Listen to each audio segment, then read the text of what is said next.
Welcome to the Richard Blackaby Leadership Podcast, helping people take their leadership to the next level. Brought to you by Blackaby Ministries International.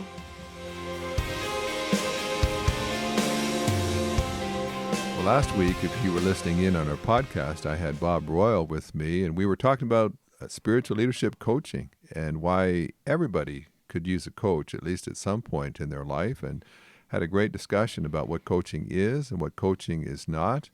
And it was so good that we have Bob back this week and want to just do a second part and bore down a little bit on just what coaching skills are and how, even if you're not perhaps a professional coach, that still some of these skills like being able to ask insightful questions and being able to listen at various levels could be very, very helpful, whether you're a parent, whether you're in management, or just a friend, someone in church who just wants to be a better blessing to the people that you relate to. And so we're going to have Bob back. Bob, welcome back. It's good to be back with you. You're our first guest in the studio with us, and you were so good we had you back a second week. Well, maybe we can correct all the mistakes I made last time. Yeah, surely we can do better than last week. So,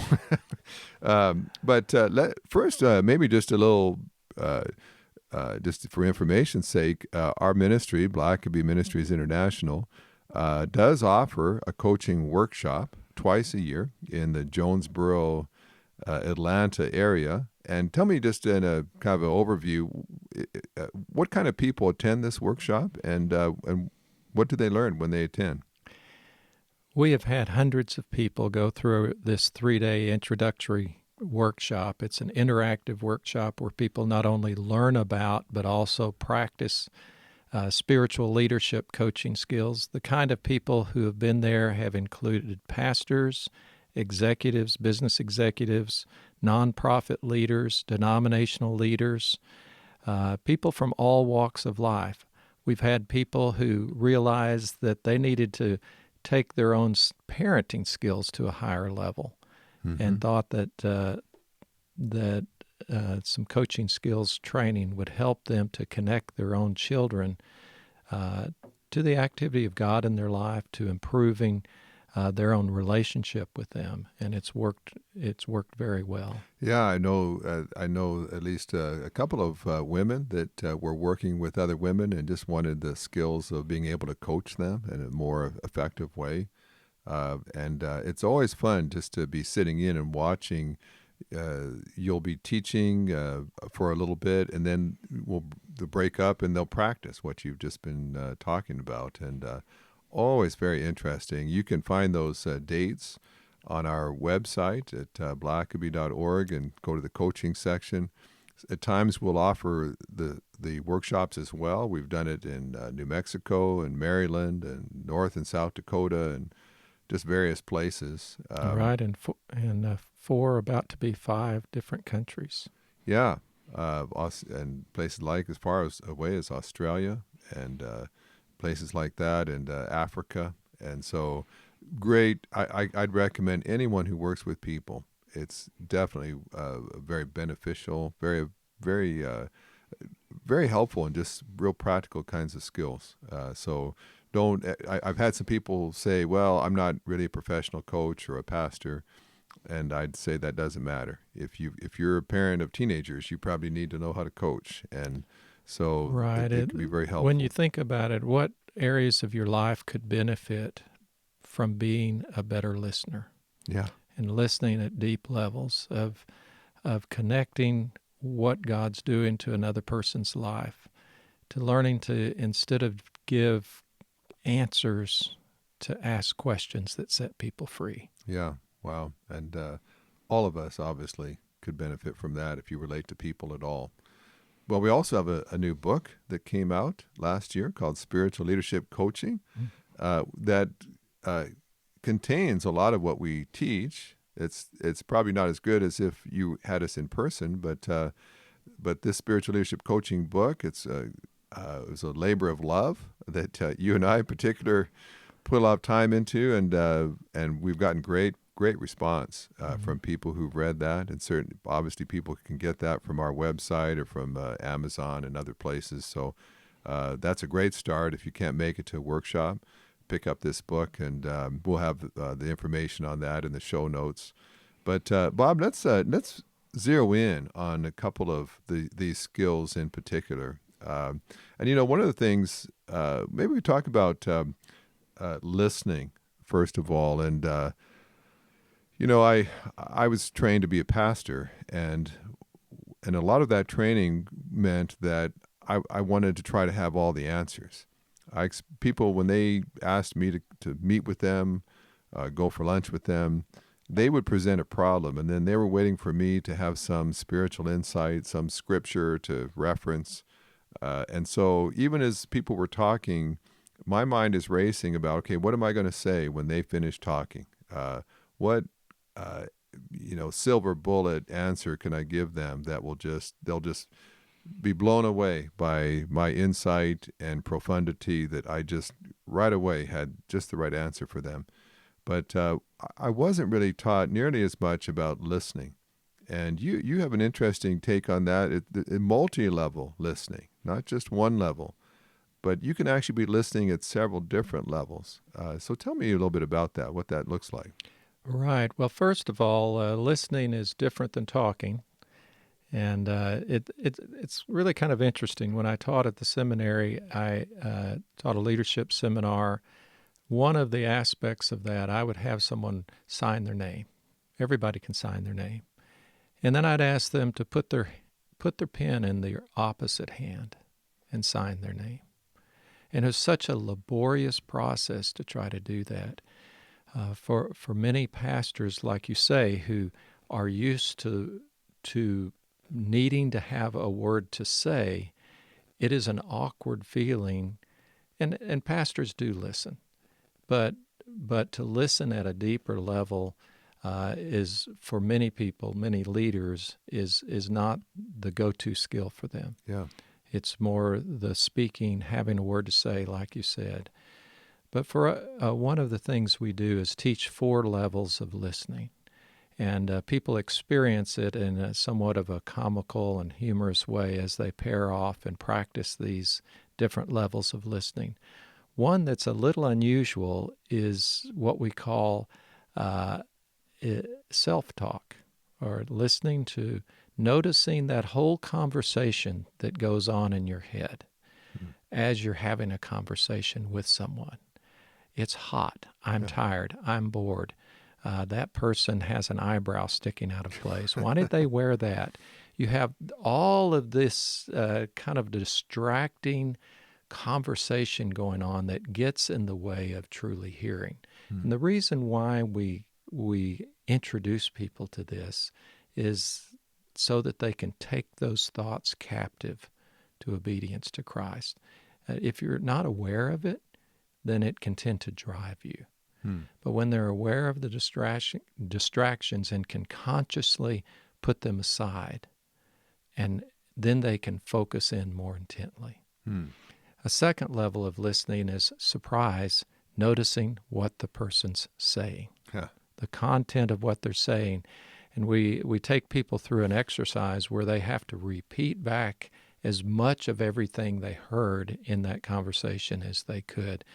And and everybody says, "Can I take notes?" And we say, "No." And they're very intently listening and then doing their best to recapitulate what had been said. And that is a skill that can be honed and developed to a higher level as we learn to really pay attention. How many of us have gone through a conversation and we nodded at the appropriate places, we made good eye contact, we facial gestures and so forth, then walked away, and a minute later we couldn't remember the person's name, we couldn't remember much of what they talked about in the details. And so paying attention to content is another level. And I think so many of us could identify with that, Bob. And few things are probably any more demoralizing than someone pouring their heart out to you, and then you, by the next comment you making it clear you've not really heard what they're even saying.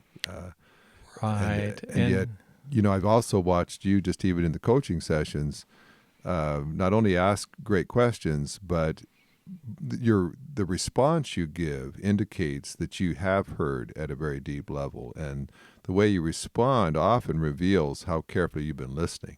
Because if you ask a question that's totally disjointed, not hardly even connected at all, you're still way on the surface. They were giving you an answer that was taking you deep, and you respond with another surface kind of response or question, immediately alerts that person you're not listening. And if they don't sense you're really listening, they're not going to take you to the deep places. And of course, if you're trying to coach a teenager, and you get your child into a conversation, but you're really not listening, you're more just formulating your own response when it's your time to speak.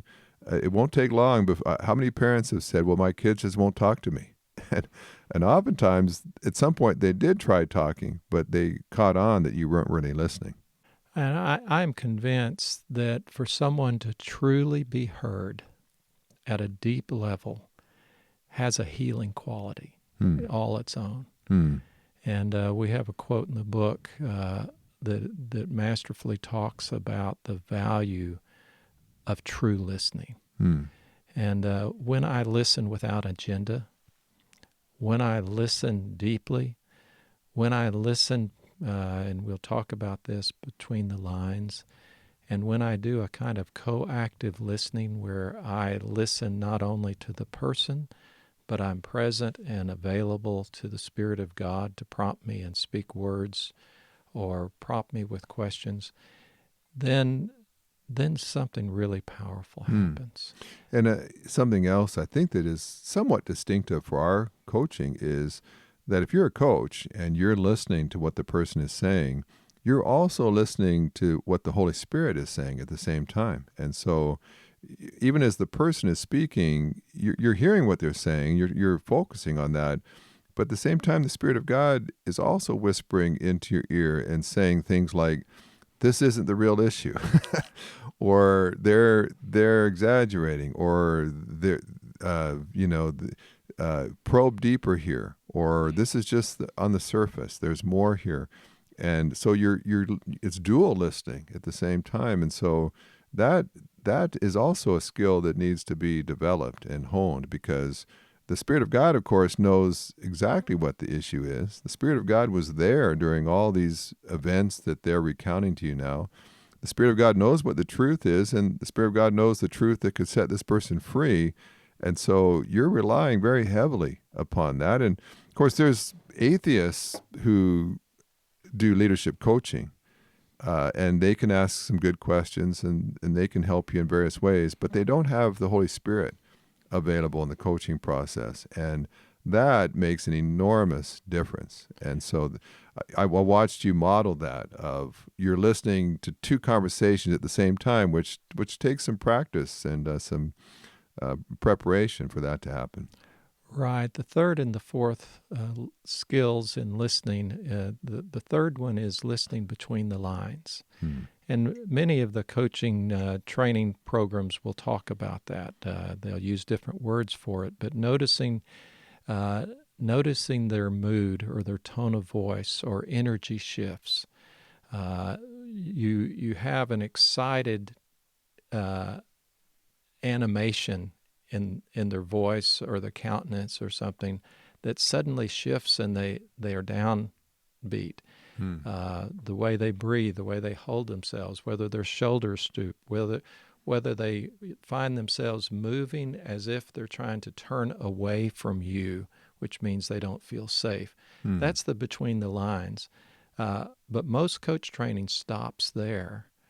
And when you are recognizing, as has been brought out so well in experiencing God, the ways that God is already at work in a person's life, the ways God speaks to them, the way God invites them, and that his invitation leads to a crisis of belief that requires faith and action. Those are all spiritual dynamics that not just a skilled person, but someone who authentically seeks to walk with God and be available to God in that coaching moment, recognizing that it's God's voice, not mine, not even the client's, that matters. Mm-hmm.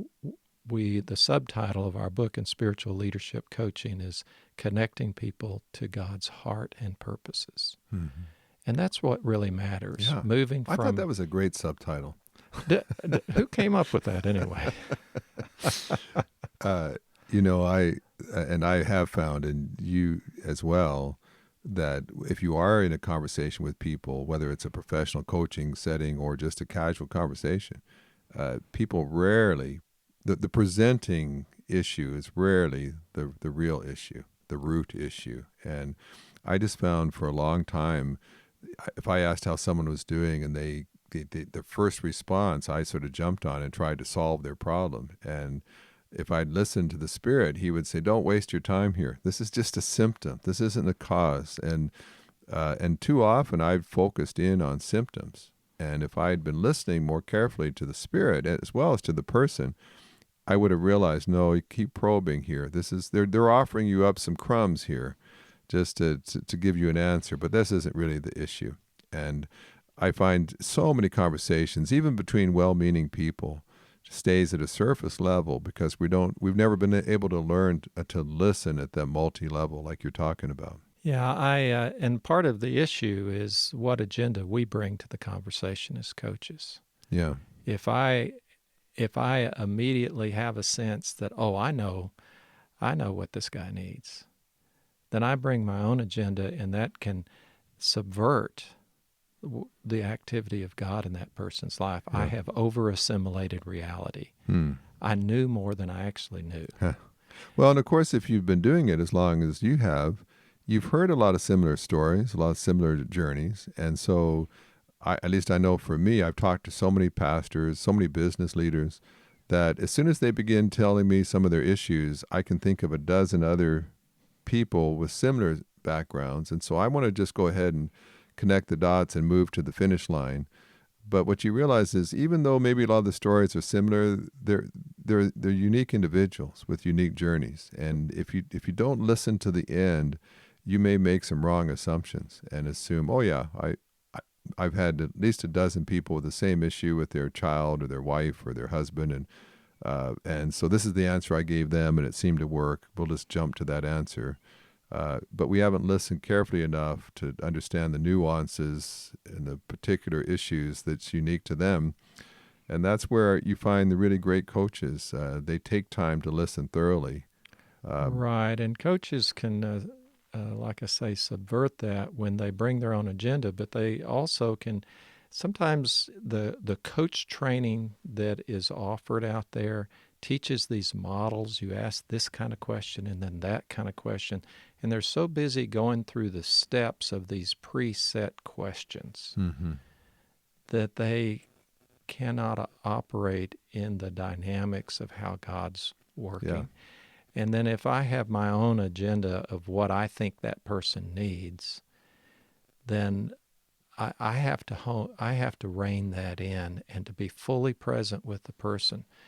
There's a master coach who I had the privilege of talking with, who I asked her, what do you do? Because very often a person you're coaching will conspire with you to make you responsible for their life or their answers.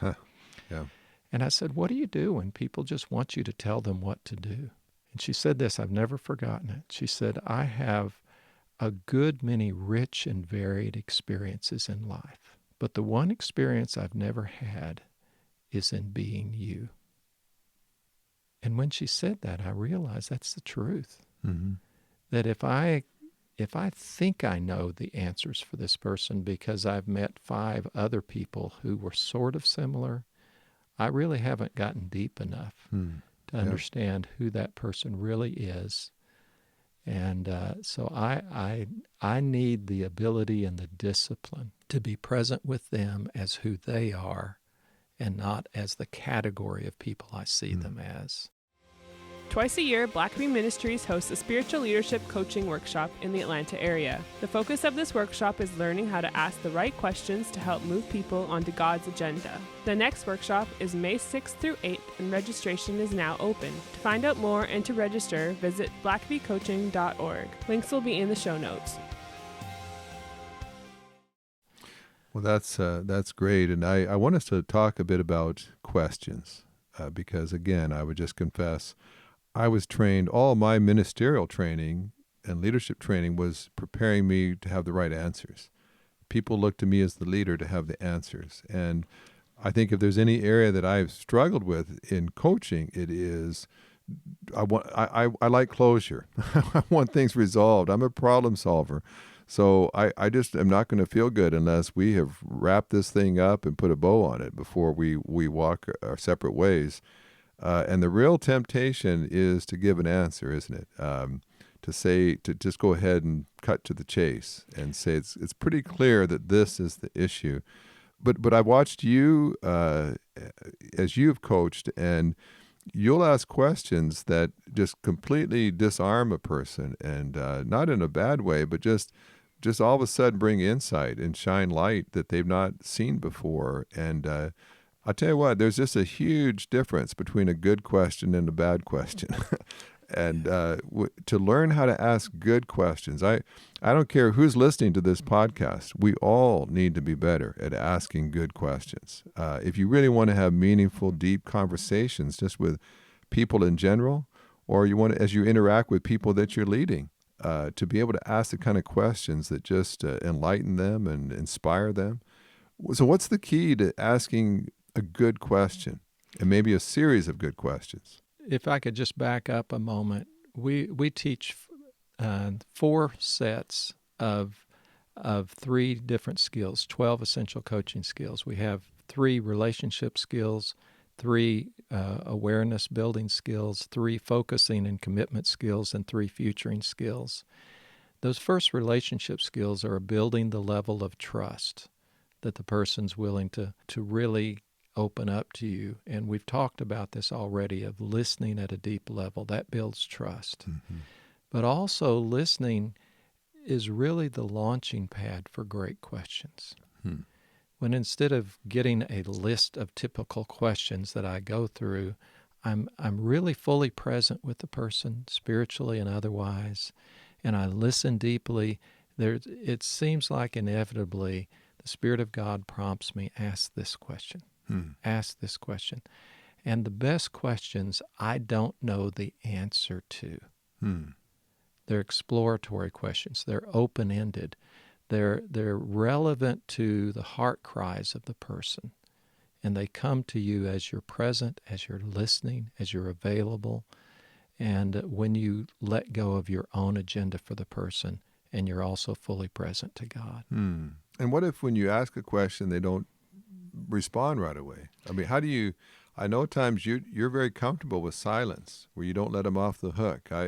For some folks that are more talkers, we may ask a question, and then if they don't have an answer right away, the temptation is to step in, isn't it? Right. Some of it comes to how we measure our own value as coaches. So much of the world tells us that our value is what we can say or do. And when we as coaches find value in asking questions and trusting God to bring conviction and bring insight and truth, then please don't take the word wrong, but magical things can happen. Mm-hmm. God just works in the creativity of that coaching moment. And so when I can ask a question that is sparked out of listening, and it just, you see their eyes open up and insights, and you're paying attention to their body language, then all of those things lead you to ask good questions that help set people free. You know, I remember years ago as a college student coming to my dad and asking him for advice, and he typically would respond with a question. What's God telling you to do? What do you sense God wants you to do? And at the time I was frustrated. I wanted the answer. I want to get to take the shortcut, just find a guru that can tell me what to do. But that discipline of asking me questions, what he was teaching me was not to always rely on my dad for all the answers, but to learn how to find the answers myself. And certainly good coaches do not cultivate a dependence upon the coach. As long as you've got me for the rest of your life, you'll always know what to do. But good coaching is not creating dependency, but helping people get their own wings under them, where they learn how to process things and they learn to ask good questions themselves and to hear the voice of God themselves, so they don't have to constantly have their coach on rapid dial every time that they face a new problem. Right. What a difference between someone saying, here's your problem and here's how you fix it, to someone walking alongside someone, praying with them, praying for them, asking perceptive questions, listening at a deep level, and then celebrating with them the victories as we are building capacity in them. For many of the people I coach, they often almost know the questions I'm going to ask because they've learned to self-coach. And yet there's a great value in someone walking alongside to ask the hard questions, the insightful questions, to get them off that tunnel vision to seeing the whole picture. I'll tell you, the great leaders I've known have been people that not only could handle the hard questions, but invited them. I know a lot of leaders who don't want any kind of question because maybe their insecurity, they feel defensive. But the really robust, strong leaders are the ones that like to have people around them and submit themselves to folks that will ask those questions because they know that that's going to bring the best out in them. Well, as we wrap this up, for those listening to this podcast and they're inspired and they want to get out there and be better listeners, ask better questions of the people they work with and relate to, what would be, if people close out this podcast and say, okay, I've got a teenage child, I'm going to practice this today. Or I've got several direct reports that I have to deal with today. What might be just a real practical way to say, just in the midst of my own leadership, how could I practice some of these skills that I've been listening about today? Well, certainly, just by paying attention, you realize that there's growth that you can have simply by listening better, leaving your own agenda behind, and instead of asking yes/no questions or leading questions that you know the answer they're supposed to give, ask perceptive questions that are open-ended, that are spiritually perceptive, that the person forms their own answers for. But there are many ways that you can develop beyond that. As you've mentioned before, we have a book, Spiritual Leadership Coaching, Connecting People to God's Heart and Purposes, that is out, that would be something you could read, and it has applicational-based questions at the end of each chapter.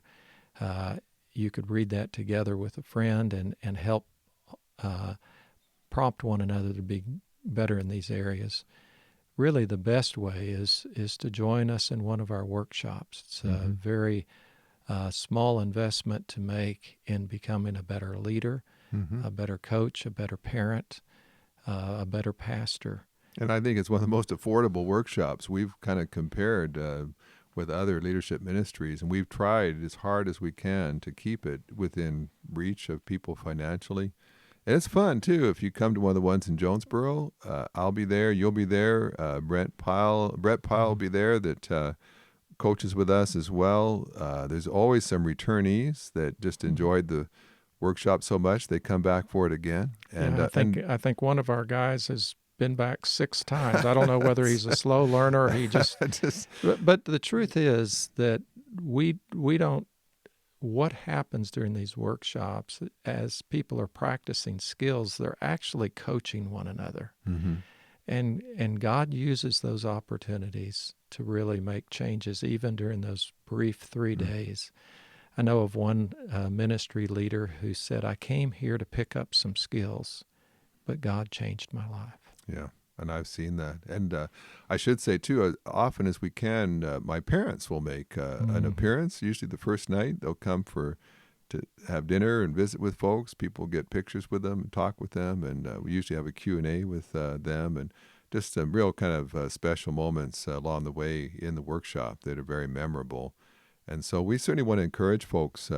I just am just so convinced in the value of coaching. And we really didn't take much time, but to say if you come to the workshop and you really enjoy it and you feel inspired by it, we do have a certification process that you can find on our website where you can become a certified Blackaby coach, and where you do some coaching with people, you get coached, you read a number of books, and there's a whole process you go through, but then you'll be listed as a Blackaby coach, and we may refer people to you to coach if they live in your area, and you can get on some Zoom calls with Bob and just kind of keep up with continuous training and updates. And so we have a number of Blackaby coaches now that are really seeing God use them in a number of different ways that have been very exciting. And so for those of you listening at whatever level, if you just need to pick up the book and just look at those skills and ask God to help you be better at those, if you want to come to workshop or even be certified, lots of ways to be impacted. And maybe just want to contact our website and say, Bob, how could I schedule some coaching sessions with you? I know you like doing them in person, but you also can do them by Skype or Zoom call or phone call, a number of different ways to be coached if people don't live in the area. And so certainly encourage folks, and especially if you just know in your heart that you should be experiencing more as a leader, whether it's as a parent or in your current job. Don't just keep struggling along saying, I guess this will be the best that it will ever be. With a good coach and by the Spirit of God working in you, there could always be more. Absolutely. And one thing I would add to the training side, because we do coaching, we also provide the 3-day workshop and certification process. For those who find it valuable, since 2012, we've been doing these workshops multiple times a year. And even though I'm a credentialed International Coach Federation coach, we haven't really sought that credentialing or process, but we've had enough inquiries from professional coaches and others who say, I need to get these continuing coach education credits, or I need to go through a training program that is approved. So we did go through that process and are now approved to offer CCEUs through the International Coach Federation, both for our workshop as well as for the certification process. Yeah, and I appreciate you doing that, Bob. That means that the professional coaching certifications and so on, we're at that level to be comparable to any kind of coaching provided out there. But also we've had a lot of people say, but it's the spiritual side of things that you just can't get in most places. And it's a great combination. We try to cover all the bases. And so I appreciate you being with us today, Bob. And hopefully this will just stir up some more interest, whether it's just how you relate to your 13-year-old teenage daughter, or whether it is working with people in the context of your work. Learning these coaching skills will enhance your relationship with others, and we hope that in the days to come, people will seek out a coach and they'll develop some skills that make them better at working with people. Thank you, Richard. Thanks for listening to the podcast. If this is something you enjoyed, review us on Apple Podcasts, and don't forget to subscribe and share with your friends. If you have questions or comments, please email us at podcast@blackaby.org.